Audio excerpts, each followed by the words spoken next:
کسی اور زمانے کے خواب میں خوش آمدید۔ حافظ کا ایک مشہور شعر ہے کہ بِمے سجاد رنگین کون کرت پیر مغان گوید کہ سالک بھی خبر نبود ذرا ہو رسم منزل ہا۔ یہ شعر بنیادی طور پر تصوف میں جو بیعت کا تصور ہے اور جو شیخ کا تصور ہے اس کا ایک خاص انداز سے اس کی تشریح کرتا ہے کہ اگر تجھے اپنا پیر یہ کہہ دے کہ یہ جو تمہاری نماز کی جگہ ہے، یہ جو تمہارا نماز کا مقام ہے، اس کو شراب کے ساتھ رنگین کر ڈالو تو تم یہ کام کر ڈالو۔ کیوں؟ کہ جو سالک ہے اس کو معلوم ہے کہ اس رستے پہ کیسے چلنا ہے، تجھے نہیں معلوم۔ تو یہ بیعت کے حوالے سے ایک خاص نقطہ نظر ہے۔ تو چونکہ ہماری بات ہو رہی ہے تصوف میں بیعت کی اہمیت کے حوالے سے، تو اسی بات کو ادا سائی کے سامنے رکھتے ہیں ظفر اللہ خان صاحب۔ بِمے سجاد رنگین کن گرت پیر مغان گوید کہ سالک بھی خبر نبود ذرا ہو رسم منزل ہا۔ آپ کی اس کے اوپر کیا تشریح ہے؟ بسم اللہ الرحمن الرحیم۔ رب اشرح لی صدری ویسر لی امری، اللہم صلی علی محمد وعلی آل محمد وبارک وسلم۔ آپ نے صوفیانہ شاعری کے ایک امام کا ایک شعر پڑھا ہے۔ حضرت علامہ اقبال رحمۃ اللہ علیہ نے جب ہندوستان کی غلط صوفیوں پر، غلط تصوف پر جب گرفت کی تو انہوں نے حافظ کو بھی رگڑ دیا۔ وہ ایک لمبی بحث ہے۔ اور جب ابتدا میں علماء نے کہا کہ بھئی حافظ تو ہمارے امام ہیں، ہم تو خانقاہوں میں اس کے شعر پڑھتے ہیں، ہم تو اس کی قوالیاں گاتے ہیں، ہم تو یہ شعر پڑھتے ہیں، تو آپ نے ہمارے بزرگ کو، تو اقبال نے آگے سے نا جو لکھا اس کا ایک مصرع پڑھ دیتا ہوں۔ حافظ صحبہ گزار، وہ تو شراب کی باتیں کرتا تھا یار حافظ، تمہارا کیسے پیر بن گیا؟ خیر وہ الگ بحث ہے کہ وہ بعد میں اقبال نے اور خود حافظ کی کچھ غزلوں کے استقبال میں ان کی زمین میں خود شعر بھی نہیں، حافظ کو کون چھوڑ سکتا؟ اقبال نے خود کہے۔ نہیں، اقبال تو ایک خاص طرح پہ تنقید کر رہا تھا کہ آپ ایک حد سے آگے کیوں جاتے ہیں۔ خیر وہ اتنا بتا دیتے ہیں کہ وہ بعد میں اقبال نے شعر کچھ بزرگوں کے انٹرونشن پہ واپس لے لیے اور پھر کہا کہ میں کتاب لکھوں گا اس موضوع پر۔ کتاب کے نوٹ لیے، وہ کتاب چھپ نہیں سکی۔ دیکھیے تصوف میں جب یہ کہا جاتا ہے کہ میں نے ایک فلاں شخص کو پیر مان لیا، مرشد مان لیا، اس کا ایک تصور یہ ہے، ایک تصور کہ آپ نے اس کی ہر بات ماننی ہے۔ یہ کچھ پیروں نے بڑھا دیا، کچھ نے لوگوں نے بنا لیا، جو ارلی پیریڈ میں تو استاد تھا۔ گویا اس میں بھی افراط و تفریط جی یقیناً۔ اب دیکھیں نا، میں آپ کو اس کی کلاسیکل مثال دوں، دو مثالیں دیتا ہوں، یہ بات بہت اہم ہے۔ حضرت نظام الدین اولیاء رحمۃ اللہ علیہ ہمارے ہندوستان کے اکابر صوفیاء میں سے ہیں۔ بالکل صحیح۔ کوئی آدمی اس کا انکار تو نہیں کر سکتا، کوئی مکتبہ فکر ان کا انکار نہیں کرتا۔ اتنے وہ بڑے اپنی ذات میں پاک صاف اور عالم بزرگ تھے، افراط و تفریط میں نہیں پڑھتے تھے، صاحب عمل تھے۔ آپ کے ایک خاص شاگرد تھے، چراغ دہلوی کے نام سے مشہور ہیں، مختلف نام ہیں حضرت کے۔ آپ چشتی ہے اور قوالی کرتے تھے، ابو الخسرو بیٹھا ہوتا تھا، قوالی چل رہی ہے اور بتائیے چشتی چلتے قوالی بر ہے۔ بالکل۔ شاہ چراغ قوالی کو ناجائز سمجھتے تھے، عالم تھے دونوں، صاف ظاہر ہے، شیخ کے ایک عمل کو وہ جائز نہیں سمجھتے تھے۔ مرید وہ جب قوالی شروع ہوتی تھی نا، وہ خانقاہ سے نکل جاتے تھے۔ حضرت کا جوتا اٹھا لینا، کپڑے اٹھا لینا، دریا تھا دھونے بیٹھ جانا، اللہ اللہ کرنا، واپس آنا۔ جب پتہ اب یہ معاملہ مک گیا ہے تو آ جاتے تھے۔ وہ لوگ ان سے پوچھتے تھے، وہ کہتے میں اس کو جائز نہیں سمجھتا۔ لوگ آ کے شیخ کو کہتے تھے کہ یہ عجیب ہے، آپ اتنا اس سے پیار کرتے ہیں، اور یہ کہتا ہے کہ یہ آپ سے کہتا ہے میرے شیخ قوالی ٹھیک نہیں کراتے۔ انہوں نے فرمایا نہیں اس کو حق ہے۔ اب دیکھیں دو باتیں دیکھیں، ایک تو آپ دیکھیں کہ استاد شاگرد کے رشتے میں اندھی تقلید ہماری روایت میں نہیں ہے کہ آپ ان سے اختلاف کر سکتے ہیں۔ اور اگلی بات سنیں کمال کی، نظام الدین اولیاء فوت ہونے لگے، وصیت فرمائی کہ میری گدی پہ شاہ چراغ بیٹھے گا۔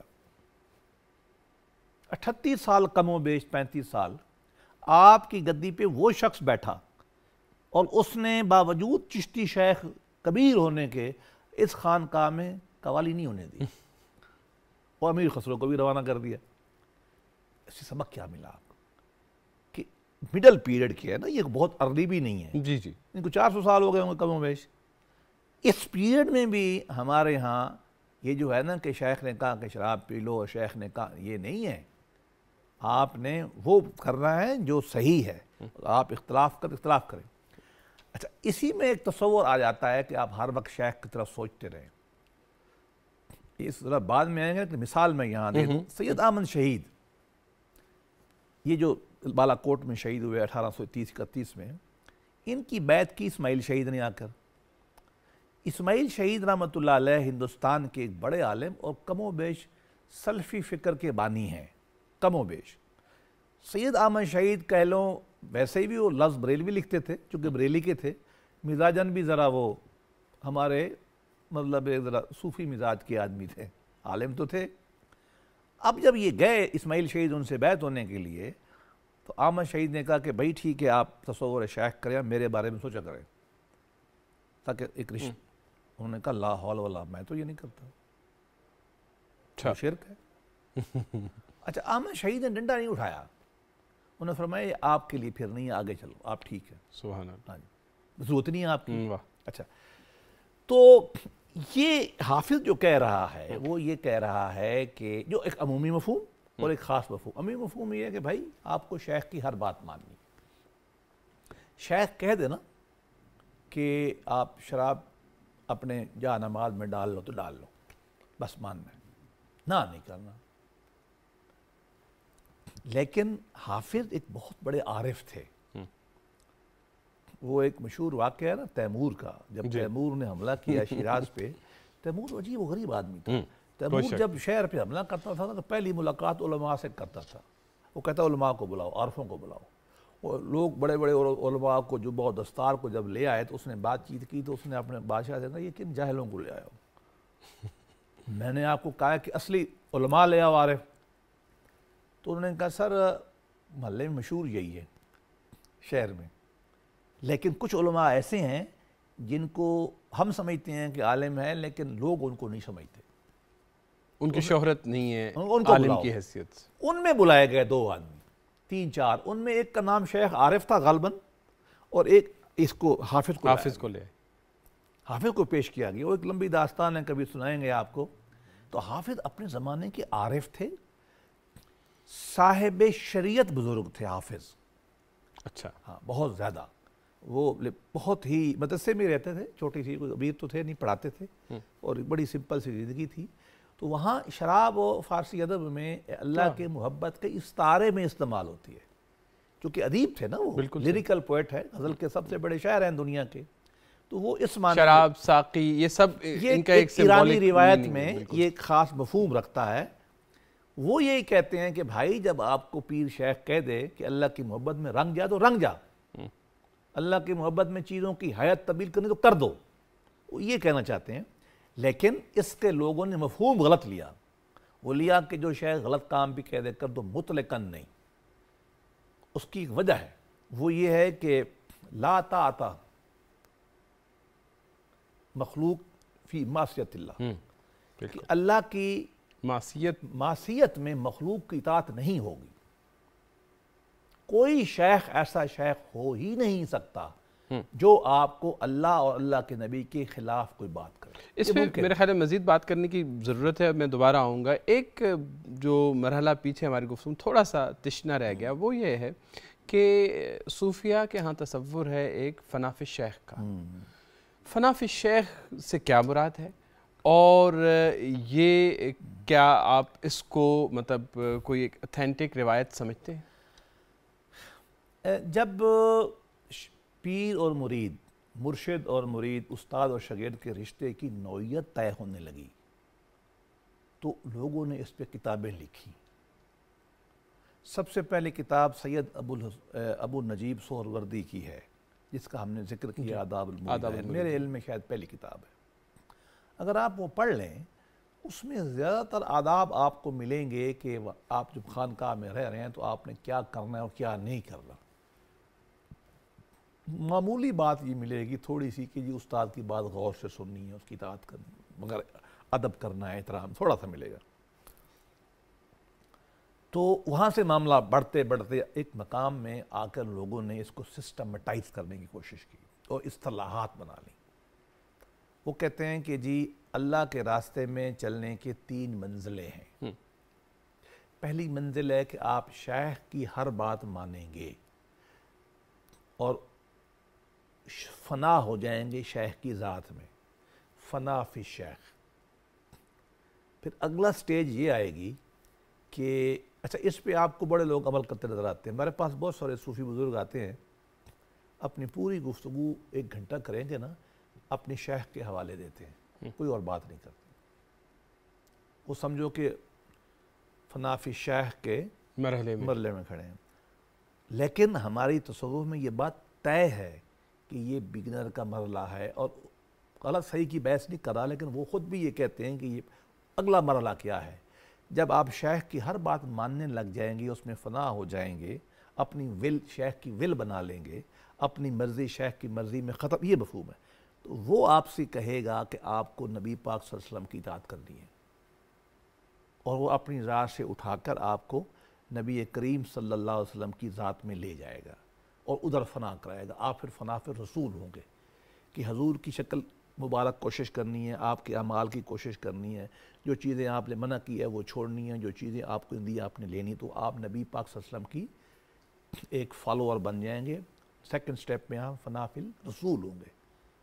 لیکن وہاں بھی خاتمہ نہیں ہے، خاتمہ تو اللہ کی طرف ہے۔ تو آپ جب نبی پاک صلی اللہ علیہ وسلم کی ہر بات مان لیں گے، جب اللہ کو نبی یہ بتائیں گے آپ کو کہ اللہ کی طرف جانا ہے، تو پھر آپ اگلا سٹیپ کر کے آپ اللہ میں فنا ہو جائیں گے، اللہ کی محبت، اللہ کی اطاعت، اللہ کا عشق، حب، ادھر چلے جائیں گے۔ وہ ہوگا فنا فی اللہ، فنا فی شیخ، فنا فی الرسول، فنا فی اللہ، وہ ایک بات کہتے ہیں۔ ہمارے ہاں ہوتا یہ ہے کہ عامی جو ہے وہ فنا فی الشیخ میں ہی کھڑا رہتا ہے، اور اس کی بدقسمتی اور آ گئی ہے۔ کچھ جو جعلی شیخ ہوتے ہیں وہ آپ کو رکھتے ہی اپنی ذات کی طرف ہیں، جو تصوف میں سخت ناپسند کیا جاتا ہے۔ تصوف سوائے اللہ کے ذات کے کوئی نہیں ہے، تصوف کوئی نبی پاک کی اطاعت کے علاوہ کوئی نہیں ہے۔ لیکن وہ شیخ جو ہیں ان کی نظر چونکہ آپ کی وہ جیب پہ ہوتی ہے، تو وہ لوگوں کو اپنی ذات تک ہی رکھتے ہیں۔ اس کو اللہ نے بھی ناپسند فرمایا ہے۔ اللہ پاک ارشاد فرماتے ہیں کہ حضرت مسیح نے، عیسیٰ علیہ السلام نے لوگوں کو اپنی طرف نہیں بلایا تھا، تو تم نے اس کو بیٹا بنا لیا ہے اور نبی خدا بنا لیا ہے۔ وہ تو آپ کو ادھر لانے کے لیے آئے تھے۔ وہ میدان محشر میں انبیاء خدا کے حاضری دیں گے اور کہیں گے اے خدا ہم نے تو نہیں کہا تھا ان کو یہ۔ تو یہ جو تصور ہے یہ پرورٹڈ ہے، آپ کو کسی کلاسیکل صوفی میں نہیں ملے گا کہ آپ تصور شیخ میں فنا ہو کے ہر شے چھوڑ دیں۔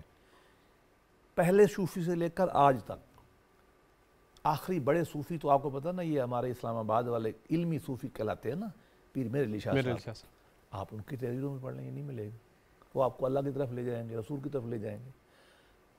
نظام الدین اولیاء، معین الدین چشتی، بہاؤالدین، عبدالقادر جیلانی، ابو حسن شاذلی، شہاب الدین سہروردی، جن کا ہم نے سب کا نام لیا ہے، کسی کا ایک لائن کوئی مجھے نہیں دکھا سکتا جو لوگوں کو اپنی طرف بلاتے ہوں، اور اگر کسی نے کیا بھی صحیح تو آپ نے کہا لا حول ولا، اوپر جاؤ اللہ کے نبی کی طرف۔ تو یہ ایک پرورشن آ گئی ہے، ایک یہ تصور ٹھیک ہے استاد کی حیثیت سے، مقصد یہ ہے کہ گائیڈنس میں چلو۔ جیسے لوگ پیتھاگورس کے جا کے مرید ہوتے تھے، وہ اپنی ذات کا تھوڑی بولا تھا، وہ موسیقی میں، فلسفے میں، کلام میں آپ کو آگے دھکا دیتا تھا۔ ایک ایسوسیشن بننی ہوتی ہے نا، کہ آپ سے اگر کسی سے تعلق بن جائے تو اس کی بات ماننا آسان ہو جاتا ہے، یہ اس کا مفہوم ہے، لیکن وہ پرورٹڈ ہے۔ اچھا پھر یہ کیسے طے ہوگا؟ ایک مرید ہے، ایک طالب ہے، صدق دل سے وہ چاہتا ہے کہ کوئی اس کی رہنمائی کرے، وہ کسی کی تربیت میں جائے، کس کے پاس جائے؟ کیسے طے ہوگا کہ یہ استاد ہے؟ اچھا اس موضوع پہ ہمارے لوگوں نے بہت کچھ لکھا ہے۔ اب میں 4-5-6 چیزیں بتا دیتا ہوں جو دیکھنی چاہیے۔ کلاسک کی تصوف میں بزرگ کی ایک تعریف کی جاتی ہے، وہ یہ ہے کہ جس کی صحبت میں آپ بیٹھیں تو آپ اللہ کے قریب اپنے آپ کو محسوس کریں، وہ شیخ ہے۔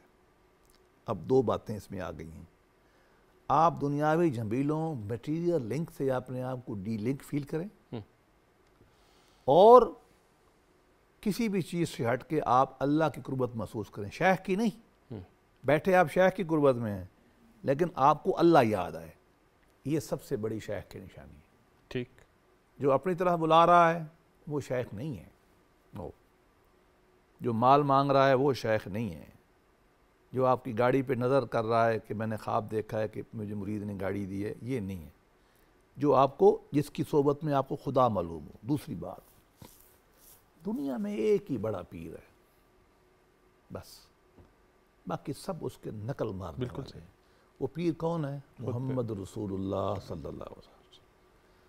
اقبال علیہ رحمت نے حد کر دی، فرمایا کہ مصطفیٰ برساں خیش را کہ دین ہم اوست۔ نبی پاک صلی اللہ علیہ وسلم تک اپنی ذات کو لے جاؤ، دین وہی ہے۔ گرچہ باؤ اگلا فکرہ بہت ضروری ہے، بالکل مجھے یاد ہے، اگر بھی اون رسی دی تمام ابو لہب۔ اگر آپ نبی پاک تک نہیں پہنچتے تو اپنے آپ کو بزرگ مت سمجھو، اللہ والا مت سمجھو، تم اس شیطانی ابو لہب کے چیلے ہو۔ اب یہ ہمارے یہاں ہے۔ اور اقبال نے ایک اور بات بھی کی، وہ بھی بڑی ضروری ہے۔ تو نے پوچھی ہے مجھ سے، امام بزرگ ہی ہوتا ہے نا، پیر ہی ہوتا ہے نا، تو نے پوچھی ہے مجھ سے امامت کی حقیقت، حق تجھے میری طرح صاحب اسرار کرے، ہے وہی تیرے زمانے کا امام برحق جو تجھے حاضر و موجود سے بیزار کرے۔ شیخ کون ہے؟ جس کی صحبت میں آپ حاضر اور موجود سے اٹھ جائیں، شہرت سے اٹھ جائیں، شیخ کے پاس بیٹھ کر آپ دولت سے اٹھ جائیں، آپ اقتدار سے اٹھ جائیں، اپنی ذات و مال سے اٹھ جائیں، نسب حسب راجپوت سید چاون سے اٹھ جائیں، اور دنیاوی خواہشات اٹھ جائیں، صرف ایک چیز آپ کے نگاہ میں رہے، ہو اور اللہ کا نبی، یہ وہ شیخ ہے۔ اب کیا شیخ وہ ہوتا ہے، تھوڑا منفی بھی کر لیں، جس کے پاس کرامات ہیں؟ نو، ہمارے کلاسیکل اساتذہ کہتے ہیں مرشدین کہ ایک انسان ہوا پہ اڑ کے آ رہا، شیر پہ بیٹھ کے آ رہا، سنت کی اطاعت نہیں کرنا تو وہ شیطان ہے۔ یہ شیطان ہے، وہ انسان نہیں ہے، وہ شیطان۔ ہاں، ایک آدمی ایک کرامت نہیں کرتا، ہر کام پٹھا پڑتا ہے، لیکن اللہ کے نبی کی 100% اطاعت کی کوشش کرتا ہے، وہ ولی ہے۔ وہ سب سے بڑی کرامت کہتے ہیں کہ ہے یہ کہ آپ خدا کے حکم کے اوپر عمل کریں۔ استقامت آپ یہ آپ کا ہمارے ہاں ولایت ہے۔ اور باقی جو ہماری کلاسیکی روایت میں کچھ چیزیں بیان کی گئی ہیں کہ وہ شیخ کون ہوگا، وہ مثلا صبر کرے گا، شکر کرنے والا ہوگا۔ مجھے ایک عجیب سی روایت یاد آ رہی ہے، شفیق بلخی جو تھے، شقیق بلخی ہمارے ایک بڑے شیخ ہیں، اب وہ بتا رہے ہیں آپ کو کہ صوفی کرتا کیا ہے۔ وہ ایک بزرگ کے پاس بیٹھے تھے، وہ سمرقند کے بزرگ تھے، تو شقیق بلخی ان سے کہتا ہے کہ جی نہیں، وہ پوچھتے ہیں شقیق بلخی سے کہ جی آپ بتائیے کہ یہ صوفیاء شکر کیسے کرتے ہیں؟ شقیق بلخی کہتا ہے کہ جب اللہ دیتا ہے تو ہم کھا پی لیتے ہیں، جب اللہ نہیں دیتا تو ہم صبر کرتے ہیں۔ سنیں جی، وہ بزرگ اگلے کہتے ہیں یہ ہمارے سمرقند کے کتے بھی یہی کرتے ہیں، جب ملتا ہے تو کھا کے خوش ہو جاتے ہیں، جب نہیں ملتا تو چپ رہتے ہیں، صبر کرتے ہیں۔ اس نے کہا دیکھو ہمارا کیا نقطہ نظر ہے، ہمارا یہ ہے کہ جو آئے وہ اللہ کے راستے میں تقسیم کر دو، جو نیا تو خوش رہو۔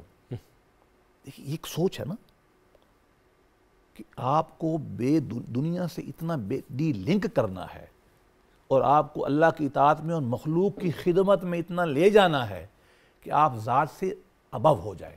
شیخ وہ ہے میری رائے میں جو آپ کو نفس اور شیطان اور دنیا کی جنبیلوں سے اٹھائے اور اللہ کے حضور کھڑا کر دے، اور اللہ کے حضور کی جو عملی شکل ہے وہ رسالت مآب صلی اللہ علیہ وسلم کی وہ ہے طرز راستہ اختیار کرنا، اور اس روایت سے جڑنا جو مسلمانوں کی اجتماعی روایت ہے، اور اس میں انسانیت کی خدمت کرنا، میں اس کو صوفی سمجھوں گا۔ بعض شیخ جو ہیں وہ یہ بھی کہتے ہیں کہ یہ آپ کی آخری منزل ہے اور اس کے بعد اب آپ کہیں اور نہیں جا سکتے، کیا بیعت جو ہے وہ بدلی بھی جا سکتی؟ پہلے زمانے میں تو لوگ 5 شیخ ایک وقت میں رکھتے تھے، اور پھر ایک شیخ کے بعد دوسرے کے پاس چلے جاتے تھے، اور علمی لحاظ سے تو ہمارے کسی بزرگ نے یہ نہیں کہا۔ البتہ ایک پرورٹڈ سی روایت بعد میں آ گئی ہے کہ جب آپ نے ایک بنا لیا تو آپ کہیں نہیں جائیں گے، یہ ہماری روایت میں نہیں ہے۔ اب دیکھیں نا، میں آپ کو کیا مثال دوں، حضرت یہ جو دادا گنج بخش ہم بار بار ان کی مثال دیتی ہیں کہ لوگ ان سے مانوس ہیں ہمارے۔ آپ کے شیخ ابوالفضل پہلے پیر تھے، دوسرے پیر انہوں نے چھوڑ دیے، فوت ہو گئے، چلے گئے عثمان مغربی کے پاس نیشا پور میں، ان سے کچھ کے پاس رہے، ان کو چھوڑ دیا۔ اب حسن گرگانی دشتے وہ حیدریہ میں رہتے ہیں، وہاں چلے گئے، اور ایک اور بھی شیخ ہیں، انہوں نے کیا۔ میں نے سرخس کے شیوخ کا بارے میں پڑھا ہے، وہ انہوں نے ایک دفعہ اپنی پوری جماعت کو کہا، اچھا ہاں کہ آپ حج پہ جا رہے ہو نا، تو آپ کو اللہ کا تعارف پہلے چاہیے، وہ میں نہیں دے سکتا، سنیں وہ مجھ سے بڑا باعزید ہے، آئیں ہم چلتے ہیں، اس کے پاس جا کے رہتے ہیں 4 مہینے، وہ ہماری توحید میں اللہ کی محبت میں تربیت کرے گا، اور ہم وہاں سے حج جائیں گے۔ سبحان اللہ۔ اور وہ گئے، وہاں رہے، شیخ کو انہوں نے بتایا، کیونکہ آپ کو پتا باجید بستامی یہ کام نہیں کرتے تھے درس تدریس والا، ان کو کہا کہ میں اپنے 450 بچے لایا ہوں، اور ہر میں سے ان میں سے جو شاگرد تھا وہ کہتے ہیں مقام ولایت پہ فائز تھا، وہاں وہ رہے، ہر تذکرہ اولیاء میں لکھا ہوا ہے، حضرت آتے تھے، ان کو سمجھاتے تھے، پڑھاتے تھے، اس کے بعد وہ ان کو لے کے چلے گئے، اپنے شاگردوں کو خود لے گئے۔ یہ تو ہماری روایت نہیں تھی ایسی، ہم تو کھلے ڈولے لوگ تھے۔ اچھا، چونکہ وقت بہت ہی کم ہے، آپ پیر اور مرید کا جو تعلق ہے اس میں کہاں کہاں پہ احتیاطیں لازم ہیں، کہاں ایسی جگہ آ جاتی ہیں جہاں پہ نقصان ہو سکتے ہیں، اس حوالے سے مختصر۔ سب سے پہلے شیخ کی سلیکشن، استاد وہ چننا چاہیے جو اپنے فیلڈ میں امام ہو، تصوف کا امام چنے جو علم بھی رکھتا ہو، عمل بھی کرتا ہو، جاہل صوفی سے بچنا چاہیے۔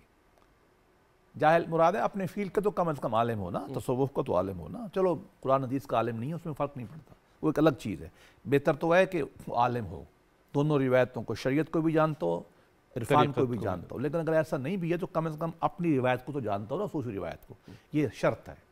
دوسری شرط یہ ہے کہ وہ عمل کرتا ہو تصوف پر، دیٹ مین اللہ کی حضوری بھی رہتا ہو، اللہ کی نبی کو اپنا پیر سمجھتا ہو، اور اپنے آپ کو کچھ نہ سمجھتا ہو۔ تیسری، اس کے پاس آپ جاؤ جس کی نظر آپ کی جیب پر نہ ہو، وہ اپنی دنیا ٹھیک کرے اور آپ سے کہے کہ میں آپ کی آخرت ٹھیک کر رہا ہوں۔ ہر خرقہ سالوس میں چھپا ہے مہاجن، یہ جو پیسے بٹورنے والے ہیں اقبال کے بقول، ادھر نہیں جانا ہے۔ ایک اور احتیاط کرنے کی ضرورت ہے کہ شیخ آپ کا استاد ہے، نبی نہیں ہے، نبی وہ ہے، نظر بڑے پیر پہ رہنی چاہیے، چھوٹے پیر پہ استاد کو سمجھنا چاہیے، اصل پیر اللہ کا نبی ہے۔ اور پھر ایک اور احتیاط کی ضرورت ہے ہمارے تصوف میں، ہم بعض اوقات شیخ اور رسول نبی صلی اللہ علیہ وسلم کی محبت میں اللہ کی توحید کو بھول جاتے ہیں، یہ دین کے مزاج کے خلاف ہے۔ وہ شیخ رکھیں جو اللہ کی طرف لے جائے، نبی پر لے جائے، اور اگر آپ کو وہاں سے وہ دور کرتا ہے تو اس کو شیطان سمجھتے ہوئے اس کو آپ چھوڑ دیں، افراط و تفریط نہ کریں۔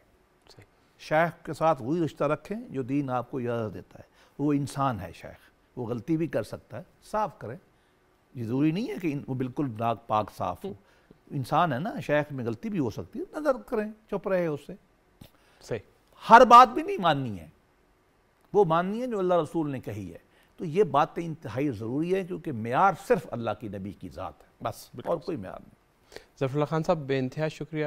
ناظرین، اس کے ساتھ ہی ہم پروگرام کا یہ سلسلہ بیعت کے حوالے سے جو ہم نے شروع کیا تھا اس کو یہیں پہ ختم کریں گے، اور اگلے پروگرام میں ایک نئے موضوع کے ساتھ آپ کی خدمت میں حاضر ہوں گے۔ تب تک اجازت دیجیے، خدا حافظ۔